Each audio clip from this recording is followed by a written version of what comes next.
Honorable Senators, distinguished guests, ladies and gentlemen, I'm profoundly humbled and overwhelmed by the great honor and privilege you have bestowed upon me by electing me as your Speaker of the 4th Senate and the 13th Parliament of the Republic of Kenya. I'm deeply humbled and touched by the immense confidence and trust that you have placed on me. I therefore accept with humility and pledge that I shall perform to my utmost ability the constitutional responsibilities and duties of the office of the Speaker of the Senate for the next 5 years with due diligence and decorum. Distinguished Senators, allow me with great pleasure to congratulate and salute all of you, the new Senators of the 4th Senate, for emerging triumphant in the just concluded general elections after a bruising political contest. Your election to the high office of Senator of your various counties and constituencies is a demonstration of the faith and confidence that the electorate have in your capabilities to serve, transform, and improve their welfare and well-being. Today, you're invited to grapple with the challenges and work towards meeting the high expectations of the Kenyan people. Honorable Senators, also wish to recognize my worthy opponents, Mr. Isaac Aloch Polo Alocher, Ms. Beatrice Kathomi Kinyua, Mr. George Bush, Mr. Frederick Mushiri Karuri, and Mr. George Njoroge Kuria for the valiant, mature, and well-fought competition. We have ably demonstrated that we can compete democratically and without rancor in a dignified race. Hongera kwenyu. I also extend congratulations to our newly elected colleagues in our sister house, the National Assembly, and wish them every success as we begin to execute our national duties of jointly steering our beloved country to greater heights. In embracing the spirit of devolution, I'm delighted by the rich blend of membership of the 4th Senate drawn from former members of the National Assembly, governors, and members of the county assemblies. I note that 9 former members of National Assembly and 4 members of the county assemblies have joined the Senate, while some have returned after hiatus. They bring with them invaluable experience that will enrich the House. We're also fortunate to have a diverse blend of professionals joining the Senate, including top legal minds, no less than senior counsel, scholars, doctors, renowned members of the civil society, among others. Let me also take this opportunity to acknowledge the contributions of senators from the 3rd Senate who did not return, including the 8 members of the 3rd Senate who are elected as governors. I'm confident that they will continue to serve Kenyans in the different capacities. Kenyans from all walks of life deserve a pat on the back for demonstrating to the entire world that we have a mature and vibrant democracy following the peaceful general elections held on the 9th of August 2022, and the subsequent petition filed and concluded at the Supreme Court. Distinguished Senators, permit me at this juncture to pay my singular special tribute to my immediate predecessor, the Right Honorable Kenneth Makelo Lusaka, EGH, who was recently elected as the governor of Bungoma County. He ably presided over the 3rd Senate in perhaps one of the most challenging periods in our country's history. Historically, the 1st Senate was established in 1963 and functioned until 1966, when it was dissolved and merged with the House of Representatives to form the National Assembly. The 1st Senate, under the 2010 Constitution, was inaugurated on the 28th of March, 2013, primarily to oversee the implementation of the devolved systems of governance. Honorable Senators, it is worth mentioning that at the onset of devolution, Senate was sailing in uncharted waters. None of the political leadership and pioneer senators had a clear idea what the task ahead entailed. As Speaker Lusaka noted on the 31st of August 2017, they had to learn how to swim by swimming. It was largely trial and error at first. The Senate of the 12th Parliament, to a great measure, played an instrumental role in improving the legislative regime, work systems, and coherence of key processes that have gradually bolstered devolution implementation. My predecessors and the leadership teams, guided by unit of purpose and the will to actualize devolution, initiated work systems, spearheaded a series of retreats, workshops, and seminars that rapidly crafted the framework of transiting and administering Senate in the 11th and the 12th Parliaments. As the renowned American writer and political commentator Walter Lippmann wrote, and I quote, "The final test of a leader is that he leaves behind in other men, and women for that matter, the conviction that the will to carry on." We salute both the Right Honorable Ekwe Ethuro and the Right Honorable Kenneth Lusaka and their leadership teams for their remarkable contributions. The Fourth Senate must now build on the decade of institutional maturity. Permit me, Honorable Senators, to also appreciate and allow the Clerk of the Senate, Mr. Jeremiah Nyegenye, and his team for the unwavering and steadfast support and for making the appropriate preparations for this momentous occasion. Honorable Senators, devolution as a novel development model was meant to ensure balanced, equitable, and just development in all regions of Kenya. I can submit without fear of contradiction that so far it is working. I welcome and associate myself with the positive spirit exhibited and pronouncements made by the newly elected governors to change their strategy of engagement and work more closely with the Senate, the National Assembly, and the national government. In addition, the pledge and commitment currently being witnessed to intensify the fight against corruption in the respective governments is highly commendable. Kenyans are looking forward to a new dawn and expect senators to aggressively defend devolution and county governments better. We must ensure devolution works for the people, and more accountability is therefore exercised. Distinguished senators, the critical question is, what next? What is next for the Fourth Senate? How do we build on the achievements of the first, second, and third Senates? Fundamentally, the Senate must continue to play its constitutional mandate and role more vigorously.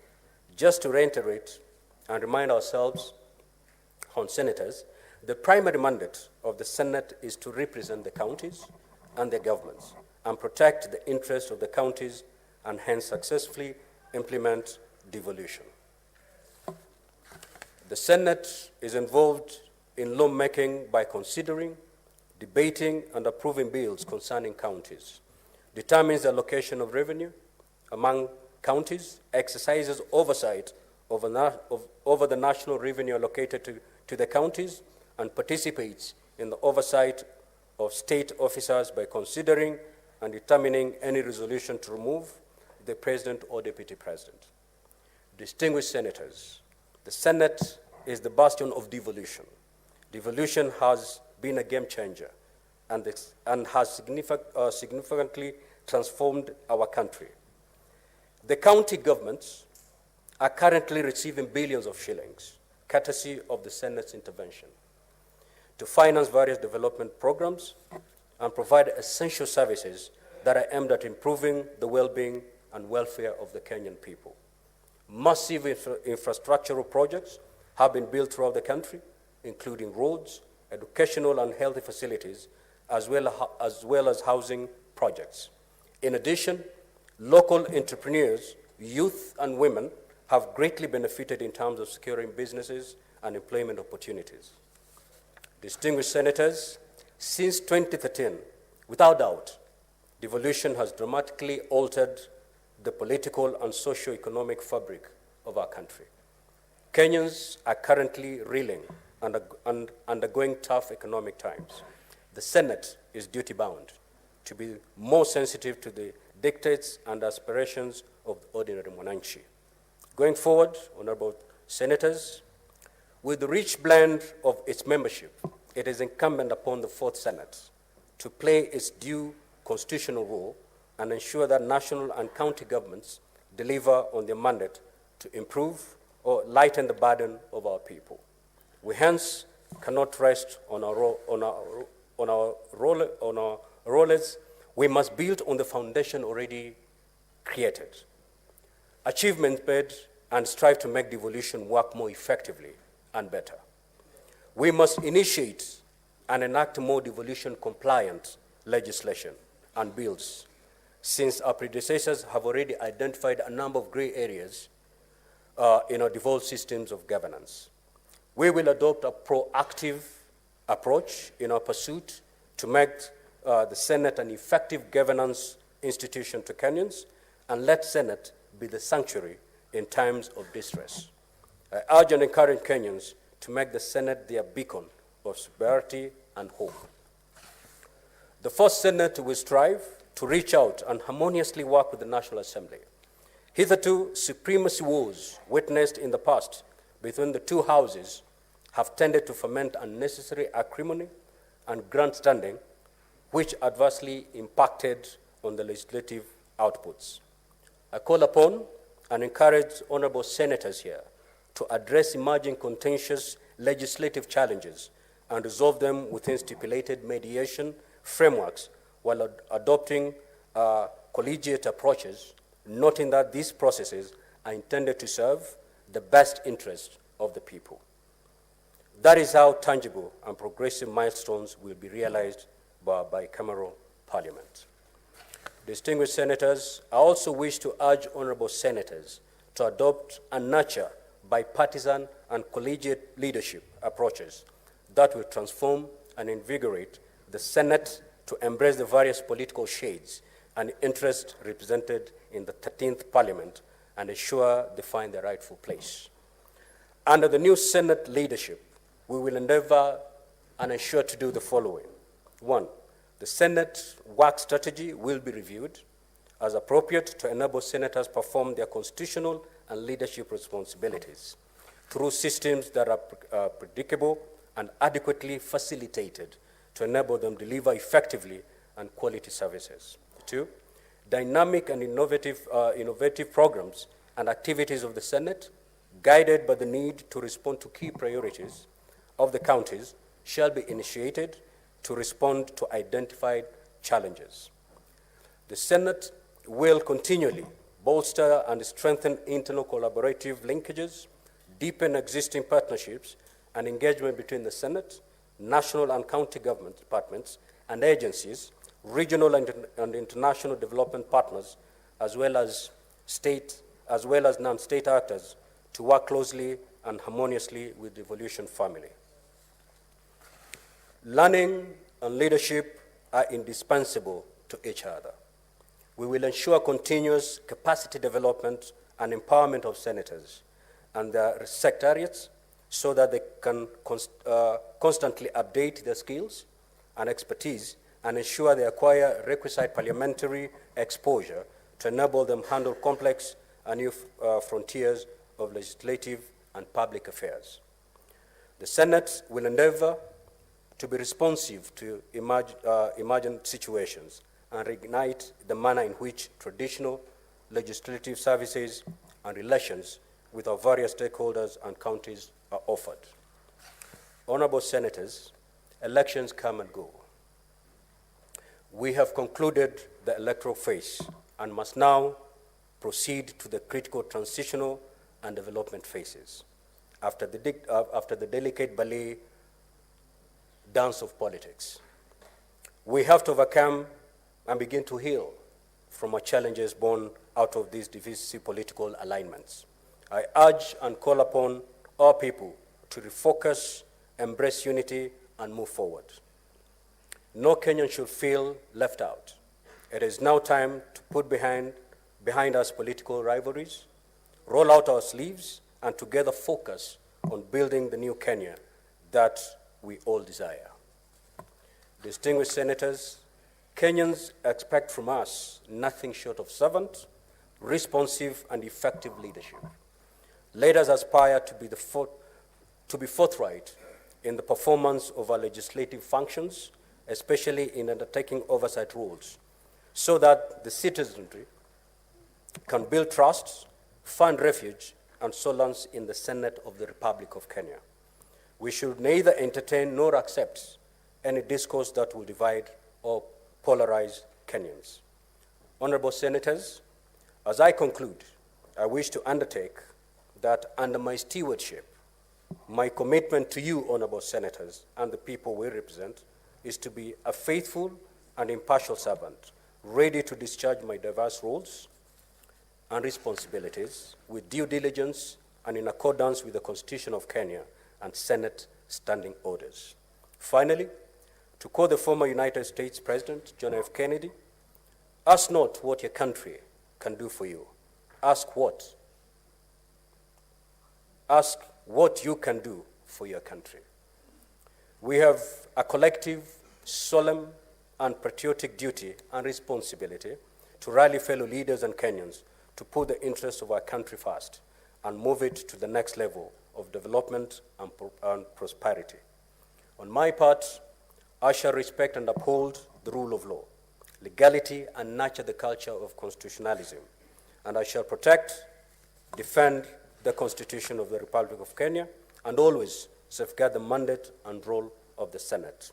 Honorable Senators, I welcome you all to join me as we embark on this journey together. I thank you. May God bless the Senate, and may God bless our country. Thank you so much. Next order, please. Point of order, Mr. Speaker. Point of order.